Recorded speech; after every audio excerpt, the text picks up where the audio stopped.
Hello guys and welcome back to Planet 40k. We've got another Necrons video for you today.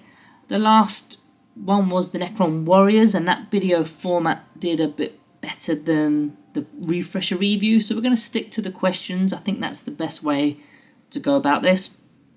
And yeah, so we're going to basically ask the major questions that we need to ask with the units that win the polls, which are dictated by you guys. 24-hour polls, and let's see, what did we do with the other poll? The poll was Doomsday Ark, Canoptic Scout Swarms, Treasure in the Infinite and Death Marks, and the Doomsday Ark won with 40% of the vote at the time of closing with 876 votes. So keep on voting, there'll be another one down, not down, up, down, in the community tabs, that's where it is, on the channel. Also, shout out to the comment of the previous video for the Warriors is from Missing19185. They put, I actually found some success with them in the Hypercrypt Legion, attaching a Royal Warden and a Plasmancer with the Horizon Tyrant enhancements. I use them to hunt down monsters or vehicles, Cosmic Precision them in, fish for 5+ lethals with the Horizon Tyrant, works well so many times, drown the big guys with -1 AP shots and flat 1 damage, messes up any ability that reduces damage. Great comment from you, Missing19185. If you want to get involved in the next video, all you need to do is comment on this video how you use your Doomsday Ark.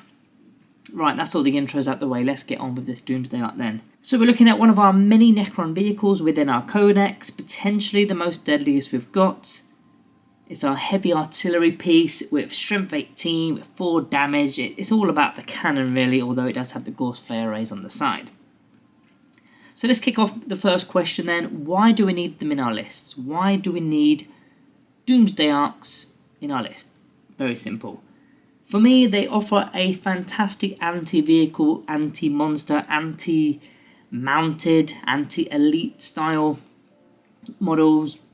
That makes sense? Yep, it does. Anti-elite, those kind of things. Again, strength 18, -4 AP, 4 damage. That's pretty epic against most things. You've got a decent amount of attacks with D6 +1. You've got the heavy keyword attached to the weapon, so you could be hitting on 2s if you stay still. You've also got the unique ability as well, where you stay still, you gain dev wounds on top, so there'll be no invulnerable saves.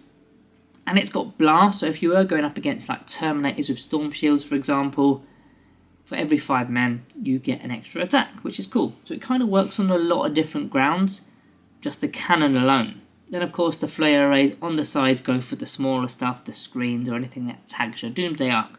So for 200 points, which is what the points cost is, it's got a huge damage output, but it's also quite tanky and quite resilient in comparison to other heavy weapons.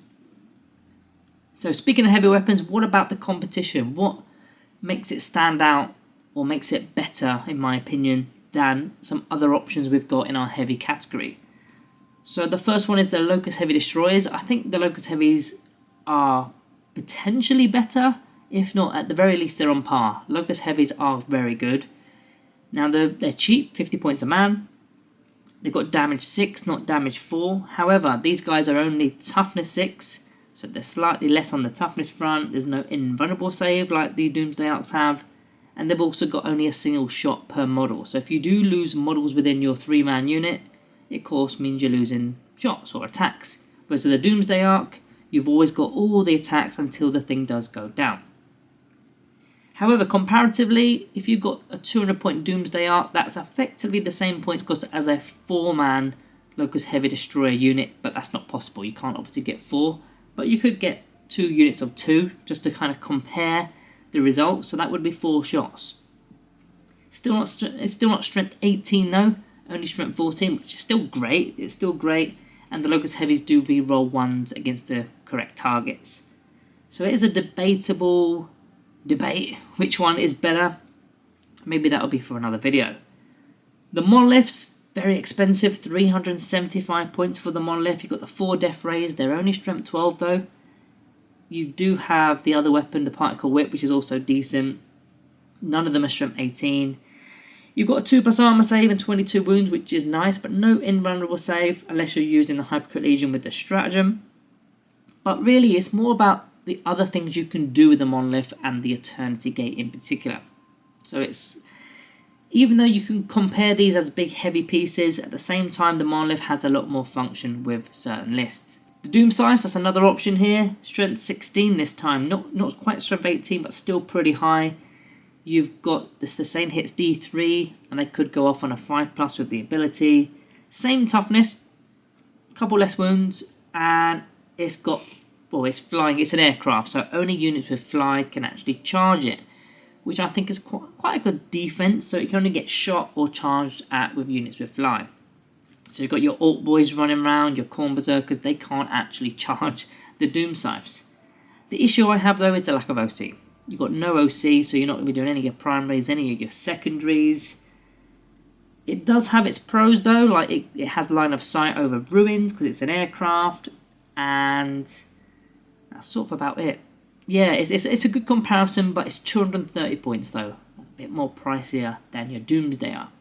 And then finally I've got the Menhirs here, which go alongside the Silent King. You can't take the Menhirs on their own, of course, but when you've got the package of the Silent King and the 2 Trical Menhirs, that's quite an expensive outlay.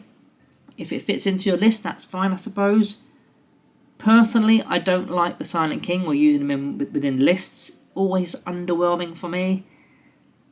The only real good thing about taking the unit is the beams, the 2 Annihilation beams for the Triumph Menhirs. That's the only good thing I like with the damage 6 weapons. They're effectively the same as a Locust Heavy Destroyer in terms of the weapon datasheet. Strength 14, -4 AP and 6 damage. Now, with the Menhirs though, if you chose the correct Triacle ability within the Silent King's datasheet, you've got the option of re-rolling 1s to hit and 1s to wound. And you're already hitting on 2s. Maybe you're wounded on 2s, maybe 3s, but if you're re-rolling a lot of stuff, that's not too bad anyway. But 420 points is the price cost for the entire package. You could literally get 2 Doomsday Arks for 400 and have some points changed, well, some change left over in points. Like the Monolith, the Silent King is a little bit more of a larger game plan than just an anti-tank unit. Next question, how do I play the Doomsday Ark?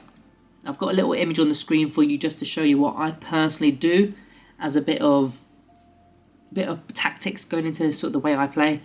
I play the Hypercrypt Legion, as you guys know, and I do a little bit of a neat trick with my Hexmark Destroyer and the Doomsday Ark. So what I do is I tend to play fixed, and I normally play behind enemy lines and establish locusts. So what I then do is I find a place to do the Deep Strike ability with the Hexmark. It can be turn 1 if you go second, if you hyperphase them off. So he doesn't start within reserves, he starts on the battlefield, hyperphase him off, then he can come on end of turn 1 if, well, second half of turn 1, if that makes any sense, or turn 2, turn 3 and so on. But what I also do is I do the same thing with a Doomsday Ark, but I use Cosmic Precision if I need to. Well, no, I will need to. Turn 1, turn 2, sometimes turn 3 because it's quite a large model. But you will need it in turns end of turn 1 and turn 2 because there's no actual rule that allows you to come into the battlefield unless you've got the Deep Strike ability, which the Doomsday Ark doesn't. But Cosmic Precision virtually overwrites that ability because it can come anywhere on the battlefield as long as you're 3 inches away from enemy models. So I like to sit the Hexmark Destroyer preferably in the very corner of the battlefield, the furthest point, because those 2 battlefield edges are effectively going to protect him from a charge from the sides. And then diagonally I put the Doomsday Ark in front of him so that the Hexmark Destroyer can't be charged. He can only be shot at and only within 12 inches because he's got lone op. If they want to go through and get to the Hexmark, they're going to have to go through the Doomsday Ark first, which is quite resilient with the inbound save. And to be honest, even if they only survive a couple of turns, that's okay because I'm scoring 8 points a turn. 4 points for behind enemy lines and 4 points for established locus, what the Hexmark's doing. Now don't get me wrong, the Hexmark can get shot, but he's cheap, he's expendable, and you can put another model in there next go. So for me, I'm always scoring 8 points, sometimes 7. If I do lose the Ark and I run out of things to put behind enemy lines, then the Hexmarks will go in solo, but that is still 7 points. 3 for behind enemy lines now, and still 4 for established locus. So that's the little trick I do with my secondaries if I'm playing very competitive. How many Doomsday Arks is enough?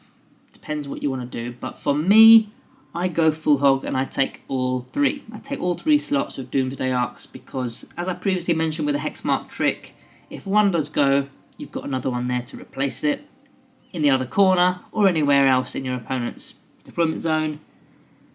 What tends to happen though is my opponent starts to switch on about my plans and starts blocking the back end, leaving less space for me to deep strike in, or I've got to use cosmic precision. But what that means is they're not coming forward into the no man's land as much. So I've got a lot more room to work with my primaries and just getting OC onto those major objectives in the centre of the battlefield.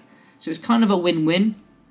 Don't forget them Doomsday Arks are still firing, even though they've done their cosmic precision and jumped into the behind enemy lines. They're still going to be using their Doomsday cannon, they're still going to be using their Gauss Flayer arrays, so they're still going to be useful, and if you can find terrain features blocking it, even better as well. So that's what I do. I like 3. The 2 Doomsday Arks that aren't hyperphasing forward, they've still got a 72-inch range cannon, so they can still be very damaging to your opponent right from your end, right from your own deployment zone. Let's also not forget that these things have 5 OC. 5 OC, one can comfortably sit on your home objective or even float towards a no man's land objective if needed. 5 OC is pretty good. Which brings me on to a next question. Should I move them? Should you move them? Listen, ideally, you want to stay still with them because you've got the heavy keyword and you've also got devastating wounds unlocked if you do stay stationary. But don't let those 2 bonuses restrict your movement. At the start of the codex, I was very reluctant to move them because I was like, no, I need devastating wounds, I need the +1 to hit. And I quickly learned that that is not the way to play them. I play them very differently now, where I hide them. I only show a small line of sight in a certain lane because it defends the Doomsday Arks from other areas of the battlefield. If you're just putting them out in the open going, yeah, the next turn I'm going to get devastating wounds and I'm going to get a +1 to hit, the likelihood is you're actually going to lose your Doomsday Ark. Especially if you're coming up an army that can fire pretty well, you're going to lose your Doomsday Ark. So you're better off playing cat and mouse with it, popping out, taking something out. Yes, you lose those 2 bonuses, but they're not always that needed. I mean, you're still hitting on 3s, that's still fine. The devastating wounds, yes, that is nice, but that's only on critical wound rolls of a 6, and you've got -4 AP anyway, so it's only really on the stuff that have got the invuln save that's going to have any effect. So I think it's not worth risking having Doomsday Arks out in the open. I'd rather hide them, pop them out, take the shots. Yes, you're now in the open, but you maybe killed something that was going to target you. Do the Gauss Flayers have any value? Yes, 100% they definitely do. Often a mini unit will tag your Doomsday Ark with those little gaunts, those little Nurglings, Rippers and so on, and they're going to tag your unit, and most of our vehicles, if not all of them, suck in melee. They can't really defend themselves, they can't fight that well. I mean, the Monolith's okay, it's not bad. Some of them do have high strength, but no AP, 1 damage, and the Doomsday Ark is one of those. It doesn't have any AP and only 1 damage. You can't fire the cannon into the same engagement range, or any engagement range even, so you're going to have to rely on either the melee attacks or the Gauss Flayers. And those Gauss Flayers, 20 shots because you're within rapid fire range, you've got lethal hits on them, strength 4 is probably all you need to take off a little gaunt unit. You still will be able to fire the cannon elsewhere, but it's going to be a -1 to hit, so it is taking away the effectiveness of the cannon, the effectiveness of your 200-point investment. So basically it's nullifying the heavy keyword because you are staying still if you're within engagement range, so it's a +1 and a -1, you still hit on 3s. So ideally you want to get rid of the unit that's tagged the Doomsday Ark, and the Flayers are the best way to do it. What about the weaknesses of the Doomsday Ark? What are the weaknesses? Simply, enemy anti-tank weapons are of course a major weakness for any sort of tank or monster really, whether it's Imperial Knights. They've got a lot of high strength, high damage in there, but I find the biggest weakness to be the big melee threats, the big greater demons. You've got Scarbrand slapping 6 damage a time, but they've got tons of attacks. They normally hit on 2s, their strength is super high, AP's crazy, and yes, you've got the invuln save, unless they've got some dev wounds going off, but the amount of damage they seem to produce is absolute insanity. I come across demons quite a lot, and I know exactly what they're capable of. So I'd highly advise you're screening off these 200-point models, especially your anti-tank, because once your anti-tank goes, what are you doing? What are you using? Are you relying on Immortals?